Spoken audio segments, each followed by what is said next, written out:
Assalamualaikum warahmatullahi wabarakatuh. Perkenalkan, nama saya Yayang Febi Haryanto, NIM 3618009. Saya dari jurusan Manajemen Dakwah YIN Pekalongan. Tujuan saya membuat video kali ini yaitu untuk memenuhi nilai tugas dari Ibu dosen Bu Anissa Mutahharoh selaku dosen pengampu mata kuliah Problem Solving. Selanjutnya langsung saja ke materi, yaitu yang pertama judul sikap muslim terhadap masalah. Reaksi yang umumnya muncul saat memiliki masalah, yang pertama yaitu ada marah. Marah banyak sekali menimbulkan perbuatan yang tercela, seperti memukul, melempar atau memecahkan barang, menyiksa, menyakiti hati dan perasaan, mengeluarkan kata-kata keji, menuduh, mencaci maki, dan berbagai bentuk kezaliman dan permusuhan. Kemarahan bisa membawa dampak lanjut ke tingkat menceraikan istri atau bahkan membunuh pasangan. Nabi Shallallahu Alaihi Wasallam memberikan pengarahan bahwa orang yang kuat adalah orang yang mampu mengendalikan dan mengekang hawa nafsunya ketika marah. Kemarahan juga akan membahayakan bagi kesehatan. Kemarahan tidak akan menyelesaikan masalah. Yang kedua ada pesimis. Pesimis bukan sekedar berpikir negatif, tetapi sikap pesimis juga berhubungan dengan suasana hati yang negatif. Ketika dalam suasana hati yang baik, seseorang yang pesimis tidak mampu menyelesaikan masalah. Namun, ketika ditempatkan dalam suasana hati yang negatif atau diberitahu kemungkinan buruk yang akan terjadi, kinerja mereka menjadi jauh lebih baik. Pesimis yang memiliki pengalaman gagal dalam hidupnya akan menganggap kegagalan tersebut berulang dalam aktivitas kedepannya, sehingga menghasilkan sugesti untuk mengulangi kegagalan dan mengalami hal tersebut selama sugesti tersebut masih ada. Kemudian yang ketiga yaitu ada takut atau cemas. Rasa cemas yang normal biasanya akan mereda sendiri ketika faktor pemicu kecemasannya hilang. Contohnya yaitu seseorang yang merasa cemas saat menghadapi ujian. Mereka akan merasa tenang kembali setelah ujiannya selesai. Selanjutnya yaitu yang keempat, melampiaskan kekesalan dalam perilaku agresif. Perilaku agresif, jika kita artikan secara umum, merupakan sebuah perilaku yang sebenarnya dengan sengaja bisa menyakiti dan juga melukai orang lain. Bisa dalam bentuk fisik maupun dalam bentuk secara verbal.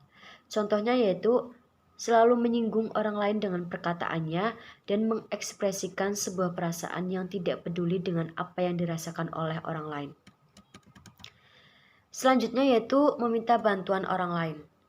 Sebagai seorang makhluk sosial, tidak mungkin kalau kita tidak meminta bantuan ke orang lain. Meski untuk sebuah hal yang sekecil apapun, pasti kita membutuhkan bantuan orang lain. Entah itu keluarga, teman dekat, bahkan orang lain yang tidak kita kenal sekalipun. Cara meminta tolong yang baik, yang pertama yaitu lihat kondisi orang yang akan dimintai tolong.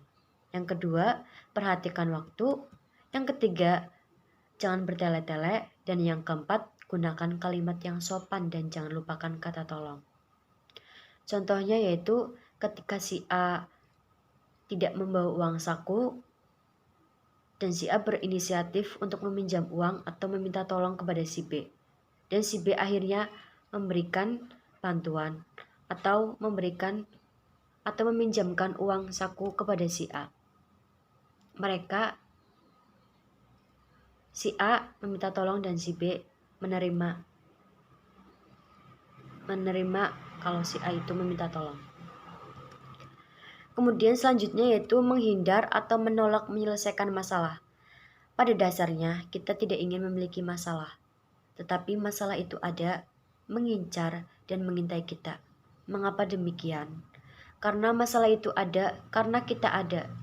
Masalah berasal dari diri kita sendiri. Maka, kapan dan di mana saja masalah itu selalu ada.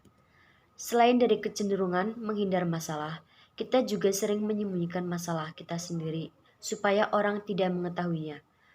Kecenderungan-kecenderungan tersebut bukan jalan satu-satunya untuk menyelesaikan masalah, tetapi masalah ada untuk kita hadapi. Jangan membuat diri Anda lemah, karena kelemahan itu sendiri yang membuat diri Anda hancur. Selanjutnya yaitu menyalahkan diri sendiri atau orang lain. Proses kognitif di mana seorang individu mengaitkan terjadinya peristiwa stres dengan diri sendiri. Contohnya yaitu merasa punya tanggung jawab penuh atas banyak hal. Di dalam organisasi pasti ada ketua, wakil ketua, sekretaris, anggota, dan lainnya. Ketika anggota tersebut memiliki masalah, kemudian si ketua merasa bersalah, atau bisa jadi ketua tersebut menyalahkan anggotanya karena melakukan hal yang tidak diinginkan atau melakukan kesalahan. Itu bisa menyalahkan diri sendiri atau bisa menyalahkan orang lain, tergantung dari pribadinya masing-masing. Kemudian yang selanjutnya yaitu menangis.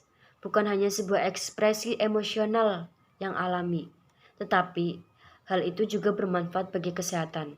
Meski demikian, jika menangis secara berlebihan dan tidak terkendali, mungkin saja itu justru menunjukkan masalah mendasar yang serius.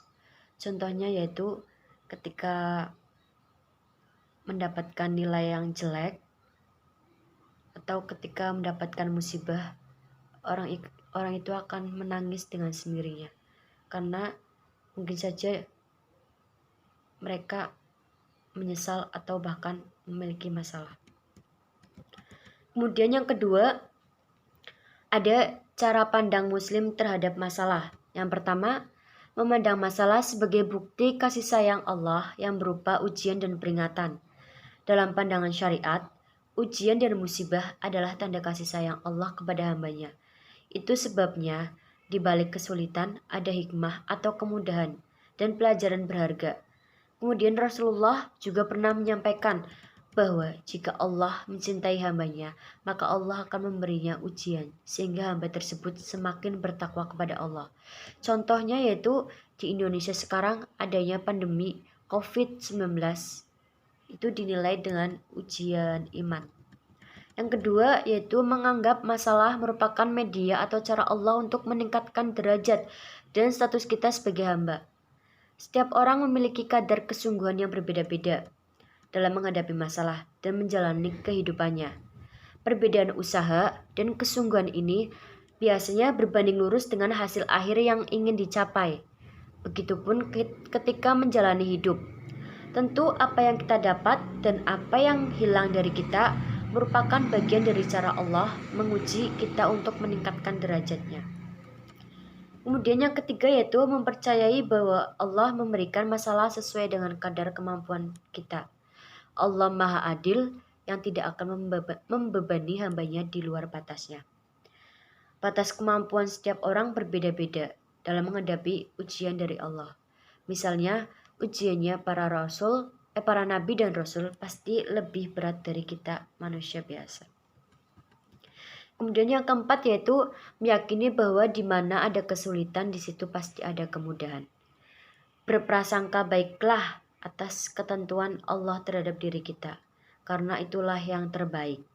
Janganlah merasa terhimpit sejengkal pun, karena setiap keadaan pasti berubah dan sebaik-baik ibadah adalah menanti kemudahan dengan sabar. Betapapun hari demi hari akan terus bergulir, tahun demi tahun akan selalu berganti, malam demi malam pun akan datang silih berganti. Kemudian yang ketiga yang terakhir yaitu sikap ideal muslim menghadapi masalah. Yang pertama, bersyukur tatkala mendapatkan nikmat. Syukur kepada Allah adalah ibadah yang wajib harus dilaksanakan seorang muslim. Karena kesungguhan tidaklah seorang hamba mendapatkan kenikmatan dunia, baik nikmat harta, makanan, pakaian, serta jabatan, melainkan dari pemberian Allah. Contohnya yaitu ketika kita mendapatkan makanan, dan kita wajib bersyukur, atau kita mendapatkan pekerjaan yang baru atau pekerjaan yang kita inginkan, kita wajib bersyukur. Yang kedua yaitu bersabar tatkala mendapatkan musibah. Demikianlah hakikat orang yang tabah dan sabar ketika ditimpa suatu musibah. Seseorang harus meyakini dan menyadari segala sesuatu yang dimilikinya di dunia ini pada hakikatnya adalah milik Allah. Bersabar ketika memiliki musibah itu wajib. Karena kalau kita tidak bisa bersabar, semuanya akan terasa lebih berat. Kemudian yang ketiga ada beristighfar tatkala tergelincir dosa. Istighfar sebagai solusi dari berbagai problema hidup dapat dipahami dari beberapa hal. Beristighfar mendapatkan solusi dari problema hidupnya karena istighfar menjadi jalan mendapatkan pertolongan, bantuan, serta kecintaan Allah. Ketika kita memiliki masalah atau kita habis melakukan hal yang buruk, kita wajib beristighfar. Karena ketika kita beristighfar, semuanya terasa akan lebih tenang. Yang keempat yaitu optimis. Optimis tatkala menghadapi masalah. Optimis adalah keyakinan bahwa hampir semua masalah dapat diselesaikan dengan kerja keras.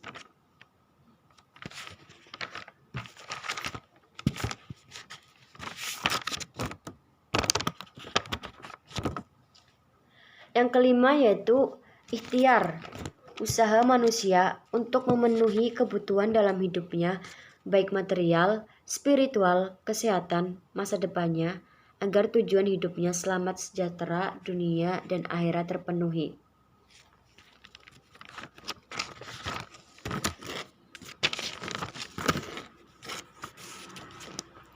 Kemudian yang keenam yaitu contoh dari ikhtiar, yaitu sebelum kita lanjut selanjutnya, contohnya ikhtiar menghadapi wabah corona. Yang keenam yaitu bertawakal.